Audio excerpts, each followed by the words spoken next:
ഒരു കാര്യം ഞാൻ വളരെ വ്യക്തമായിട്ട് പറയാം, ഇനിയും നിങ്ങളെ കാണുമല്ലോ.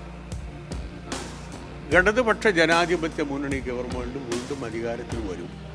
നമ്പർ 1, പിണറായി ഗവൺമെൻറ്റിൻ്റെ തുടർച്ച ഉണ്ടാവും. പിണറായി ഗവൺമെൻറ്റിൻ്റെ തുടർച്ച ഉണ്ടാവും. പിണറായി ഗവൺമെൻറ്റിൻ്റെ LDF ഗവൺമെൻറ്റിൻ്റെ തുടർച്ച ഉണ്ടാവും. അതിൽ പിണറായി നേതൃത്വം കൊടുക്കുകയോ ഇല്ലയോ എന്നുള്ളതാണ് നിങ്ങളുടെ മനസ്സിൻ്റെ അകത്തുള്ളത്. അതാണല്ലോ ചോദ്യം. അത് നിങ്ങളെപ്പോലെ നല്ല വിശ്വാസം ഉള്ള കേരളീയ ജനതയുടെ ഒരു പൊതുവികാരമാണത്. അതിനെ സംബന്ധിച്ചൊന്നും ഇപ്പം ഞങ്ങൾ തീരുമാനിച്ചിട്ടില്ല. നിങ്ങൾ ഈ പറഞ്ഞ വികാരം നിങ്ങളുടെ മനസ്സിൻ്റെ അകത്തുള്ള വികാരം അതൊരു പൊതുവികാരമാണ്. അത് ഒന്നാം പിണറായി ഗവൺമെൻറ്റിൻ്റെ മുമ്പേ തന്നെ ഉണ്ടായിരുന്നു. അതിൻ്റെ 10 കൊല്ലം മുമ്പേ ഞാൻ പറഞ്ഞതാണ്, കേരളത്തിൻ്റെ ഒരു പൊതുവികാരമാണ് കേരളത്തിൻ്റെ മുഖ്യമന്ത്രി പിണറായി ആകണമെന്നുള്ളത്.